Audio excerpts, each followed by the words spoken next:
Great, thank you very much. Actually, before we get started, if you all would be willing to indulge me for a moment, I would like for us to get into some shenanigans together. So something I've been doing in the last couple of talks I've given is start with a total non sequitur and then go right into the talk so that when they edit the video and post it online, it sounds like I was just giving a very detailed, intricate story, which in reality never happened. It just sounds like it because you only catch the tail end of it. So if you won't mind indulging me, I would like to do that now. It'll be our in-joke together. And the people who are organizing this, they can see this part of the recording and can cut the non sequitur if they don't want it. Okay.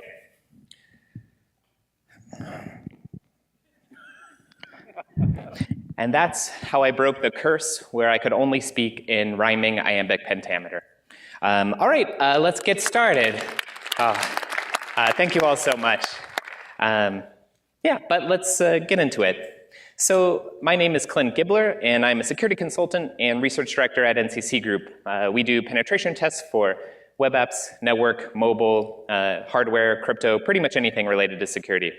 I'm originally from the Midwest, and I realized upon moving to San Francisco, to get anyone to listen to me, I had to dress like this. Before that, I was a security engineer, and before that, I was a PhD student at the University of California, Davis, where I dressed like this. Okay, so what is this talk? It's basically a collection of specific tools, processes, and automation pro tips for how your organization can scale their security efforts. Basically, the background of this is I talked with a number of friends, colleagues, clients at a number of different organizations and asked, hey, you have just a couple of AppSec people and many, many engineers. How do you deal with that? What sort of processes have you put in place that you found successful? And which ones have you tried but weren't as successful? So basically, this is a collection of pro tips and lessons learned for things that companies tried and found worked, as well as some things they tried and was less effective. So another reason I'm giving this talk is because I'm hoping that afterward, a number of you will come up to me and say, hey, my company does this, you didn't talk about it, like this would be a cool thing to do as well. I would love to hear about it, please say hi. And a number of the things in this talk are actually from earlier versions of this talk where people came up and said, oh, hey, have you thought about this? And I hadn't, and now I'm sharing it with more people so that we can all get better together. Okay, so I'm going to talk about a number of specific things, but at the end of the day, every organization is unique. Some of these may not make sense at all. So adopt what's useful and feel free to discard the rest. And at the end of the day, what's important is the mindset and methodology of this more than a specific tool or process.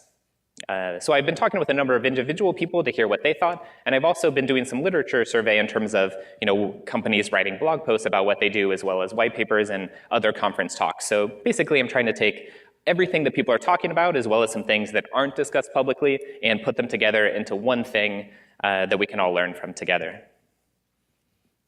Okay, so first, a little bit of background. Let's talk about Agile and DevOps. So as all of you know, I'm sure, there's this gigantic push towards agile development processes and the idea of DevOps. So releasing, say, daily instead of quarterly and having infrastructure as code. There's a lot of benefits to this. You can empower developers and ops to move more rapidly, to release features and be responsive to user feedback. While at the same time, this also brings some challenges to the security team. So in pretty much every organization I've ever spoken with, the security team is outnumbered, say 50, 100, 200 to 1. And they can't possibly review all the code that's getting pushed out very quickly. While at the same time, security can't be blockers, right? Product in most organizations needs to go forward. We need to hit certain timelines, and security can't stop this except in the face of very serious issues. So one resource that I think points this out really nicely is Tom Daniels of Square wrote a blog post which says essentially, hey, we looked at it, and as the engineering team is growing rapidly, we can't manually test and monitor every new service that's released. So therefore, we need to take additional steps, ideally automation, that is going to scale our security efforts as the engineering team grows. So if you were to condense this whole talk down into one bite-sized statement, how do you scale security? And we're going to talk about this in more detail, but to give you a mental framework for the rest of the talk, I'm going to focus on two core ways. So one is creating libraries and systems that make it very easy to do things securely, and then adding automated, that is static, and dynamic analysis checks at key points in the SDLC. So before we get started, no matter if you have the best ideas in the world, at the end of the day, you need buy-in from the parties involved. And while this deserves one or more talks in itself, I thought I would at least mention it briefly. So if you are like, hey, this seems like a great idea, I think we should do it in my org, here's some tips, and there's probably other things that are even better to do, but here's some examples of getting a couple different groups on board. So for security management and other executives, you can pitch it as, hey, this has nice cost savings benefits. You can do more with the same headcount. It can scale our security team as the dev team grows. And we want to maintain the security baseline across current as well as future services. For security engineers, you can pitch it as, hey, let's automate the boring things and spend more time on higher leveraged, better ROI things, and ideally also protect work-life balance. And developers are also very important to get on board because ultimately they're going to be the main people that deal with these new security tools and processes you're rolling out.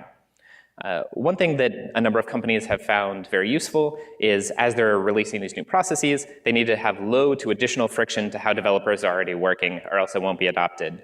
Also, if you're trying to send alerts or tool output directly to developers, these need to have approximately 0% false positive rate, or else they're going to be mad at you.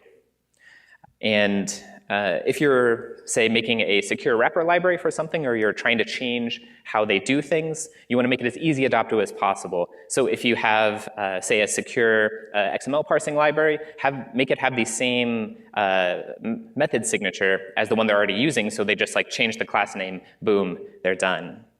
Another way is if you build in something developers already want, you can say, hey, not only if you do this are you more secure, but also you have this other thing that you want sort of orthogonal, for example, telemetry.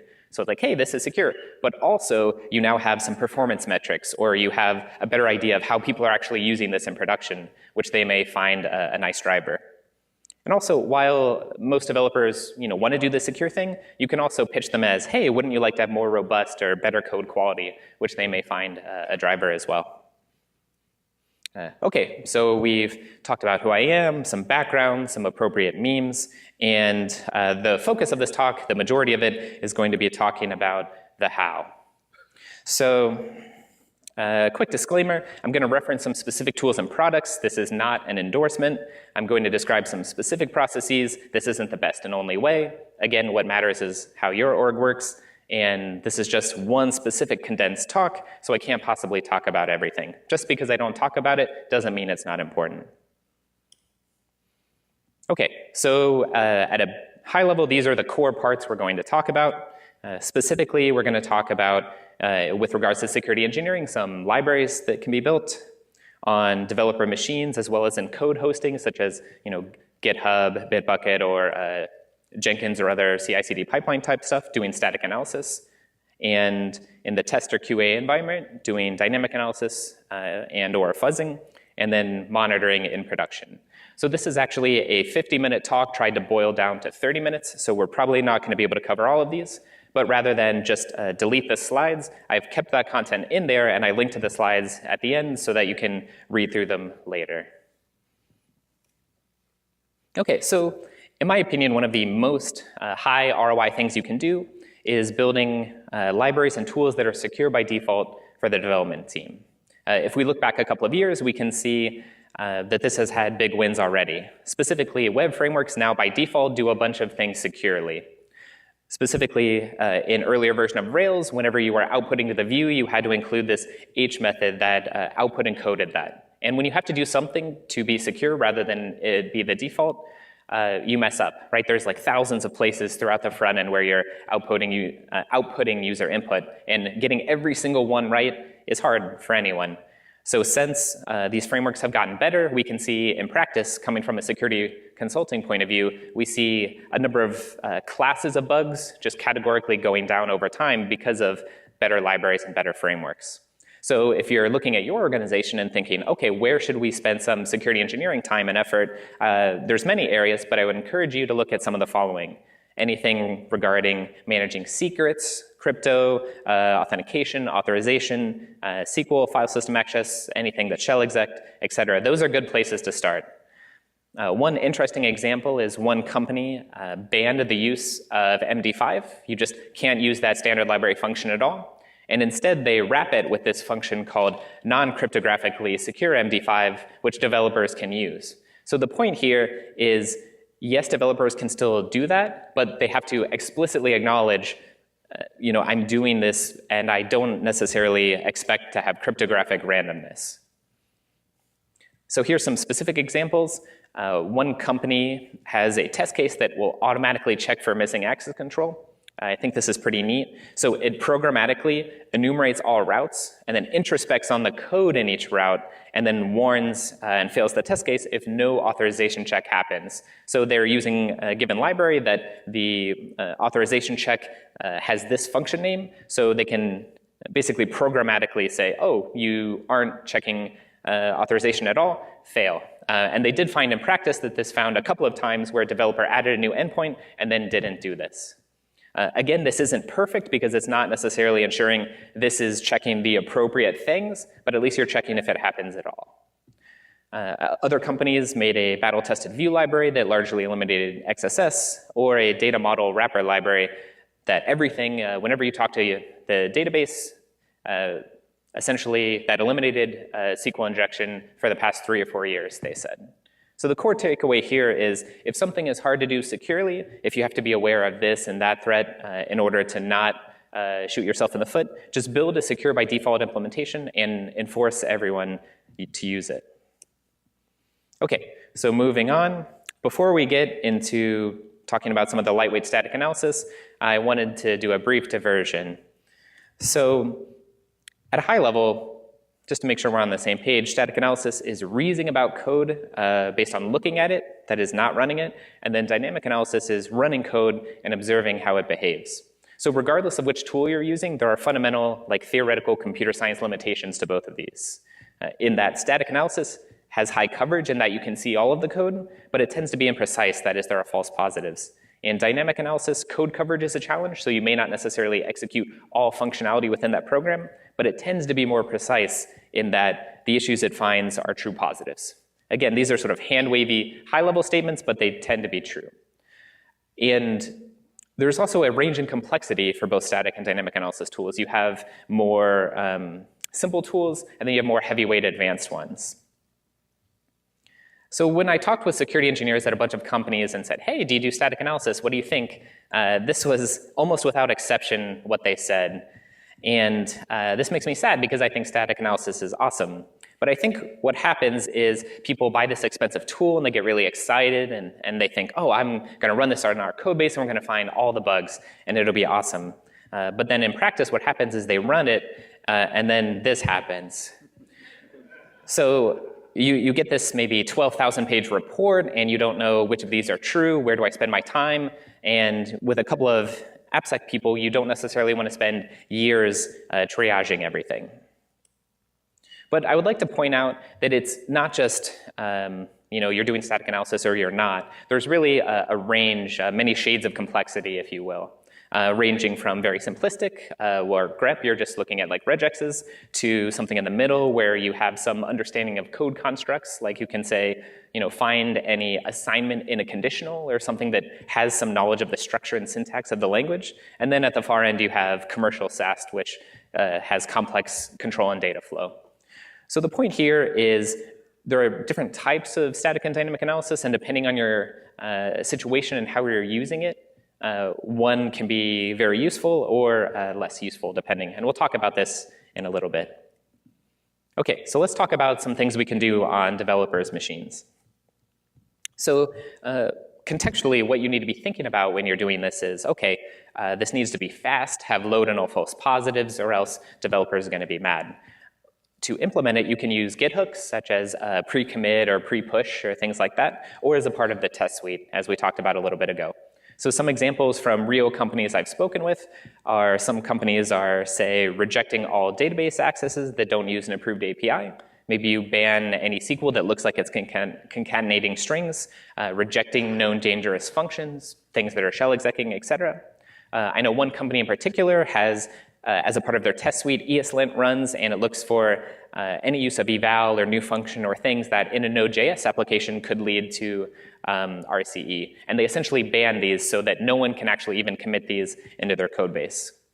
Or you can reject commits that seem to be adding secrets, like AWS keys, API keys, credentials, etc.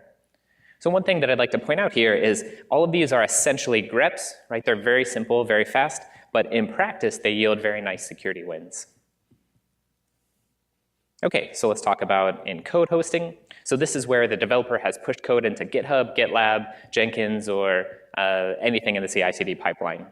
You could implement this in on-receive hooks or new branch creation, things like that. There are many different things you can do. I'm just going to talk about 4 example ones. Okay, so similar to what we were just talking about on developer machines, you can check for, say, banned or dangerous functions. You also probably want to check here in addition to on developers' machines because maybe they haven't set up their machine properly and those hooks aren't in place, or maybe they got really frustrated and wanted to push it in anyway. So it's nice as a fallback defense to do this here as well. An additional application of this that I think is really interesting is you can improve code quality over time by blocking new additions of anti-patterns while allowing existing ones. So say, so this is some colleagues at a company wanted to migrate to a strict CSP, but they have inline JavaScript everywhere already, right? So they could try to go through all of those and manually try to patch them, but again, there are a handful of them and hundreds of developers, so probably new ones are going to be added in faster than they can fix them. Right? So instead, what they could do with this idea is they can block new inline JavaScript while gradually refactoring what's there already. So basically, like, keep things how they are so they're not getting worse, and then gradually we can make things better over time. So you don't always necessarily want to block outright. Perhaps instead you just want to be alerted about things that you probably care about as a security professional. So for example, you can have some checks that will send an automatic Slack message, say in the security channel, that say, hey, someone is doing something interesting. This person in this code base on this commit or this branch is doing something you might want to take a look at. So what's interesting, maybe crypto, hashing encryption, file system operations, or any API call or things that are unique to your code base that you probably want to know about. So what's nice about this is it gives you some context about how applications are evolving, where are some hotspots that I probably want to spend my time. But again, you don't have to look through every commit. You just have something essentially watching for you, and then gives you a ping when something is probably interesting. This also gives you the opportunity to correct some common errors early, such as someone's using a hashing function which has been approved by the security team, but maybe the developer actually wanted to encrypt instead. So again, we're not necessarily banning outright, but we're more trying to understand the lay of the land and what people are doing. Similarly, you can alert on sensitive file changes. So in every code base, there's probably some sensitive or rarely modified parts that generally you want to know about if they ever change. So anything related to, for example, authorization, authentication, session management, if you've written some wrappers for encryption to make it easier for developers, there are some things that probably shouldn't change that often, if ever. So what you can do here is maybe hash the files and then alert whenever these change. So essentially, if anything potentially very critical to your application, you just immediately get notified. And if you wanted to, you could sort of push this forward and say only the security team or specific senior developers that we trust can modify these critical files and just block or alert if anyone else does. If you want to take this even further, one thing conceptually you could do is you could build models of which developers tend to edit which files or which code bases and say, oh, you know, Joe or Alice tend to always work on these code bases, but I see them touch something totally else. Probably they don't have as much context. Perhaps they're more likely to introduce a bug if they're working on code they tend never to work on. And alert on abnormalities where people are working on things they don't normally work on. The blog post I referenced earlier from Square, they do leverage code churn and other code quality metrics for where to focus their limited security engineering time. So that can be something to take into account as well. And this one isn't too surprising. It's useful and best practice to keep track of your out-of-date dependencies. And ideally, you have a policy based on how out-of-date something is and how severe the known vulnerabilities are. You patch it in a certain amount of time. One company does something pretty neat where whenever a new library is added to one of their code bases, they sort of programmatically do a series of checks to determine, should I trust this, and if so, how much? So specifically, they look at how many downloads has this had in the past, say, month or quarter? How many downloads has this had overall time? Does it use dangerous functions? Like, does it shell exec things and stuff like that? And they build sort of a composite risk score of the new library that has been added to see if the security team should manually look into whether this is something we trust or not. So there are many, many tools to do this, a number of open source ones for specific languages. OWASP's dependency check supports a number of languages, and there's countless commercial ones as well. So we've talked about a couple of different cases in which you might want to say, oh, hey, if someone pushes new code, I wish I could run something in response to that to check it. So this is a good idea, and a number of tools already exist that do this. Countless that I'm probably not referencing here, but some are Scumbler from Netflix and Providence by Salesforce that allow you to do this quite easily. It has a plugin architecture. And some related tools that are not necessarily checking every new code commit, but are wrapping other tests that you can use as part of your CI/CD pipeline are Gauntlet and the Robot Framework. So check them out. They may be useful to you. Okay, so one thing that people ask me all the time is, should I buy a commercial SAST tool? And the answer is, it depends. Again, so we talked about things running very quickly on every commit. These tools, generally, you can only run daily or weekly because they take hours or perhaps days to run. And really, this depends on your company. So what's your tech stack, your development processes, your culture, and things like that. So specifically, some things I would consider if you're not using it already and are thinking about it are, do you have large legacy code bases that haven't been thoroughly vetted? Perhaps there's some nice low-hanging fruit there that you don't have time to manually look through, but you can run a tool and sort of clear a bunch of things out. Is a lot of your code in Java or another statically typed language? So tools tend to be better on those types of languages. And as an aside, one thing I would note is that they don't tend to talk about this, but in practice, tools tend to be better on specific languages and even on specific code bases. So I've heard from a number of companies where they have the same tool and they run it on one of their code bases in, say, Java, and they think it's great. And then they also have a bunch of, say, PHP or Python, and they get very little to no actionable things. So just keep that in mind. And inherently, dynamic languages are harder for static analysis. So things like Python, Ruby, JavaScript, those are just hard. Not necessarily because the tools are bad, but fundamentally from like a theoretical computer science point of view, it's just hard. Another thing is how mature is your security program. So if you have a lot of developer training and a bunch of tools and processes already in place, then perhaps there's less low-hanging fruit for the tools to find. If you use some custom web frameworks or have non-standard control flow through the application, know that you're going to have to teach the tool how your code bases work, or else it won't be able to find things of interest. And also, you probably are going to need to be willing to invest months of security engineer time in the rollout. I've talked with security engineers at a number of companies, and I don't know any case where they've spent less than, say, weeks to months of security engineer time rolling these out. So again, I'm not saying this is bad, but just keep this in mind. So specifically, I would encourage you to calculate your ROI, right? So how much security engineer time is required to comb through results versus how many bugs of what severity do we find? So if it takes, say, weeks and weeks of going through bugs, triaging the tool's output to find a single bug, while a security engineer just manually looking through your code can find a bug in like 2 hours, probably you should just do that. Also, is this going to be an initial upfront time investment with low recurring time cost, or is it just going to take one security engineer full-time always, right? Because it's not just the cost of the tool, it's also the cost of the person time.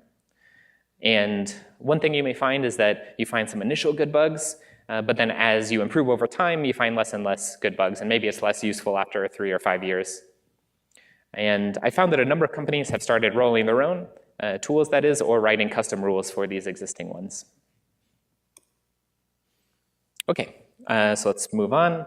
I think that I'm not going to have time to go into a lot of this in detail, so I'm going to hurry through it so I have some time for questions. So in general, commercial dynamic analysis tools have trouble on modern apps. They're very, say, one-page apps or very JavaScript-heavy apps. If you want to know some specific challenges that tools have, this AppSec USA talk, I think about 2/3 of the way through, goes through some specific things. But here's a couple of things that can be useful in practice. So maybe you're not doing deep testing, but you're just testing for high-level things like, do you have TLS with good ciphers? Are you using strong security headers, et cetera? If you find specific bugs from pen test, bug bounty, or internal testing, write a unit test to say, has this ever regressed for whatever reason? This is also called out by Zane Lackey's talk at Black Hat USA last year, which, in my opinion, is probably one of the best talks or resources in general about these types of ideas I've ever seen, period. So I would highly encourage you to check out this talk if this type of thing is interesting to you. And here's a case study. Basically, a company brought NCC Group in to integrate fuzzing into their SDLC because they had a bunch of C services reading things directly from the internet. I'm not going to talk about it in detail, but there's some challenges, as you would expect. Okay, so everyone wants to know, how do we roll our own? We want to build some of our own custom tools. He makes it out, don't worry.